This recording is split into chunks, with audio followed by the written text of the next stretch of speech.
Hola, bienvenidos a un nuevo video de Aprende un poco de Mate. Hola, hola, hola, bienvenidos a un nuevo video de Pasa a la U. Entonces, bueno, ya hemos hecho varios videos sobre esta temática y veo que les está funcionando bastante bien a todos. Entonces, me alegra mucho. Entonces, vamos a continuar con los siguientes tres ejercicios, pues sobre otro examen de admisión. Entonces, empecemos. Nos dice lo siguiente el ejercicio. De las siguientes afirmaciones. Uno, la diferencia entre dos números naturales es siempre un número natural. La suma de dos números irracionales es siempre un número irracional. ¿Es correcto asegurar? ¿Qué? Entonces tenemos que ver si cuál es falsa y cuál es verdadera. ¿Sí? Bueno, tenemos que ver la veracidad de esas dos proposiciones. Entonces para eso lo primero que tenemos que recordar es, bueno, ¿cuáles son los naturales? Los naturales usualmente a nosotros nos los enseñan desde el uno, 2, 3, y sigue, ¿verdad? Pero bueno, en la universidad, o bueno, en mi caso, yo siempre acostumbro también a tomar el cero como un número natural, ¿listo? Pero bueno, eso depende de cada quien. Pero bueno, nos dice entonces, ya teniendo en mente esto que son los naturales, también recuerden que se simboliza así. Entonces, pues podemos responder esa pregunta que nos dice, ¿la diferencia entre los números naturales es siempre un número natural? Entonces podemos tomar, por ejemplo, este uno y este 2. Entonces decimos que va a ser uno menos 2, ¿listo? Pero esto es menos uno. Y entonces esto no pertenece a los naturales, porque pues ya vimos que los naturales son positivos, ¿listo? Entonces esta de acá, la diferencia entre los números naturales es siempre un número natural, es falso porque tomamos uno menos 2, que es otro número natural, y nos da menos uno. Entonces esto de acá es falso.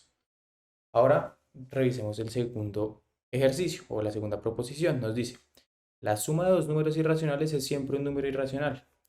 Bueno, entonces, ¿cuáles son los irracionales? Pues los que no son racionales, ¿verdad? Entonces, números muy conocidos irracionales. Puedes pensar en pi, raíz de 2, raíz de 3, raíz de 5, ¿sí? Y así sucesivamente puedes encontrar números irracionales.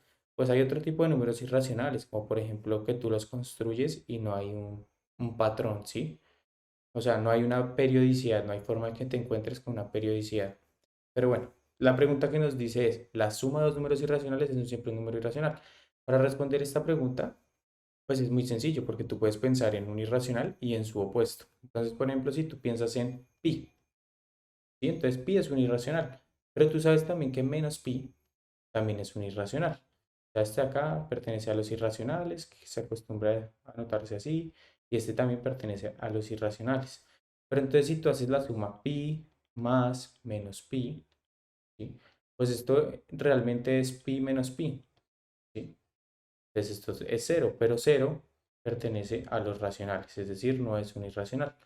Entonces, esta segunda proposición por eso también es falsa. Y por lo tanto, la respuesta correcta para esta pregunta es la C. Entonces, son conceptos de básicos, ¿sí? De qué es un número natural, qué es un irracional, ¿sí? Y saber cómo sumar y restar, por decirlo así. Y te das cuenta que es un ejercicio que sale muy fácil. Ahora sigamos con este otro ejercicio. Nos dice lo siguiente. Un compuesto se prepara con las sustancias N, H y K. Por cada gramo de N se requieren 2 gramos de H. Por cada gramo de H se requieren 3 gramos de K. Si el compuesto pesa 90 gramos, este contiene tantos gramos de K. Entonces, la pregunta que nos están diciendo es, o bueno, la variable que nos están preguntando es X que sea gramos. ¿Listo? Los gramos, pues esta X va a simbolizar gramos de N, gramos de H y gramos de K. ¿Sí? Entonces, todo va a estar en gramos. Ahora, ¿qué nos está diciendo? Que los gramos o sea, la suma de los 3 gramos, o sea, de las tres sustancias de N, H y K es 90. Entonces ahí nos está diciendo que si nosotros, por ejemplo, consideramos los gramos X de la sustancia N, por ejemplo, ¿sí? Más los gramos H, ¿sí? Más los gramos de K, entonces esto es igual a 90. ¿Listo? Esto de acá es una simbolización, pues como para que pensemos que son los gramos de cada una de las sustancias. Pero en general siempre vamos a tener que es la variable X, es la de gramos, ¿listo?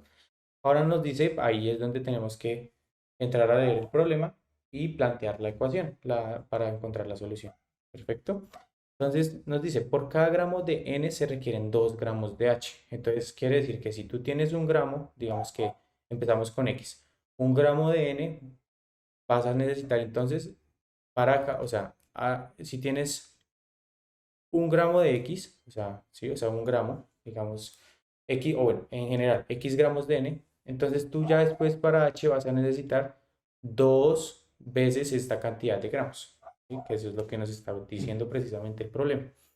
Y ahora, si tú tienes, te dice, y que K, por cada gramo de K se requieren 3 gramos, por cada gramo de H se requieren 3 gramos de K. Entonces tú tienes que también seguir pensando en que empezaste con estos gramos de acá, para cada gramo de N, entonces se necesitan 2 gramos de H, y para cada gramo de H se necesitan 3 gramos de K. Entonces a la final nos va a quedar una cosa del estilo, así, 3 por 2x, que esto va a simbolizar los gramos, que sería 6x. Entonces, por la cantidad de x gramos de N vas a necesitar 2x gramos de H y vas a necesitar entonces aquí 6x gramos, o sea, porque x es gramos, entonces 6 gramos de este acá, ¿sí? La cantidad, o sea, multiplicar la cantidad de N por 6. Entonces, de esta forma ya podemos plantearnos con esta ecuación la siguiente, bueno, lo siguiente, nos queda así, x más 2x más 6x. Entonces esto representa la cantidad de gramos en N, de N, la cantidad de gramos de H y esto representa la cantidad de gramos de K. Y todo esto es igual a 90. Listo. Entonces, pues miren que todo nos queda en términos de la misma variable, entonces podemos hacer la suma. Nos quedaría pues 1 más 2 más 6, entonces sería 9x igual a 90. Y pues si despejamos la x nos va a quedar 9 sobre 9, pues que esto es 10. Pero ojo, miren que aquí solo nos está diciendo la cantidad de gramos. Ya nosotros nos está diciendo que la cantidad de gramos de K es 6 veces esta X, ¿sí? O sea, esta X es la cantidad de gramos de N. ¿Sí? Entonces necesitamos 10 gramos de N. Después entonces van a ser 20 gramos de H. Y vamos a necesitar, por lo tanto, entonces 6 por 10 gramos de K. Entonces sería 60 gramos de K. Y pues esta, por lo tanto, es la respuesta correcta. Entonces, bueno, si en algún momento no fui claro, por favor háganmelo saber en los comentarios y les aclararé las dudas. Ahora miremos este último ejercicio de este video. Nos dice, la afirmación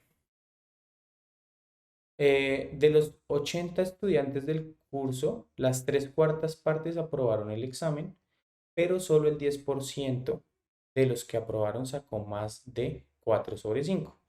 Significa que nos dan una rayita, estudiantes aprobaron el examen y tantos estudiantes sacaron más de 4/5. Entonces, lo primero es, son 80 estudiantes, ¿no? Entonces nos dice que del curso las 3/4 partes aprobaron el examen. Entonces, es hacer básicamente reglas de 3. Tú tienes acá 80 estudiantes y a ti te están preguntando cuáles las 3/4 partes. O sea, por ejemplo, si tú tienes habilidad en, digamos, en hacer cuentas, vas a darte cuenta que las 3/4 partes es 60 inmediatamente, ¿no? Porque o sea, si tú ves a 80 como una unidad, entonces las 3/4 partes pues van a ser 60 y las 4/4 partes pues van a ser los 80. Pero si no eres tan ágil, puedes hacer una regla de 3. Como por ejemplo, entonces tú dices 80 va a ser 4/4, ¿sí? Pero eso es uno, ¿no? Entonces a ti te están preguntando cuánto es 3/4 de 80. Entonces haces una regla de 3. ¿Y cómo es la regla de 3? Pues simplemente es como, bueno, vas a multiplicar 80 por este de acá, que sería 80 por 3/4 igual a, pues, este por este, que sería x. Y ya mira que si tú simplificas acá, pues te va a quedar que 80 dividido en 4 te da 20, ¿sí? Por 3, que es x. Entonces x va a ser igual a 60. Entonces mira que eso es lo que yo te decía. Si tienes agilidad con cuentas, te vas a dar cuenta fácilmente que el valor de las 3/4 partes de 80 es 60. Entonces ahí ya, por ejemplo, nos vamos a sacar las respuestas y ya podemos ir descartando. Ya no es la A ni la D. Pero entonces ya tenemos que puede ser la B o la C. Pero nos hace falta el siguiente dato que nos dice. Esta parte de las tres cuartas es esta primera partecita acá, tres cuartas partes aprobaron el examen, pero solo el 10% de los que aprobaron sacó más de 4 sobre 5. Entonces ahí es donde tú tienes que pensar como, bueno, miren que nos está diciendo, pero solo el 10% de los que aprobaron, es decir, de estos 60 personajes. Ya este 80 ya no juega papel ahí, sino que van a ser estos 60. Entonces a ti te está diciendo como, bueno, 60 personas, nuevamente hacemos otra regla de 3. Si tú te das cuenta como, pues también, nuevamente, si eres ágil haciendo cuentas y te dicen es el 10% de 60, pues te vas a dar cuenta que es la respuesta de 6. Pero si no y quieres asegurarte, pues haces una regla de 3. Tú dices como, bueno, 60 personas es el 100% de la población. Y a ti te están preguntando cuál es el 10% de esa población. Pues nuevamente aquí tienes una variable X. Y recuerden, esta variable no es la misma, solo estoy simbolizando que es la variable que queremos hallar. Entonces hacemos la regla de 3, multiplicamos este por este, que te quedaría entonces 600, ¿sí? Igual a, o sea, 60 por 10 te da 600 y después x por 100 te daría 100x. Pero miren que ya podemos simplificar, mira, simplificamos los ceros y te da que x efectivamente es igual a 6. Por lo tanto, entonces la respuesta a esta pregunta es la C. Y bueno, con esto entonces terminamos el video de hoy. Si te gustó, por favor, suscríbete al canal. Si quieres saber mucho más de matemáticas, por favor, dale me gusta, sígueme. O sea, genial. Y bueno, si tienes alguna duda con respecto al video, por favor, házmelo saber en los comentarios y en el menor tiempo posible estaré respondiendo a tu pregunta y hasta la próxima.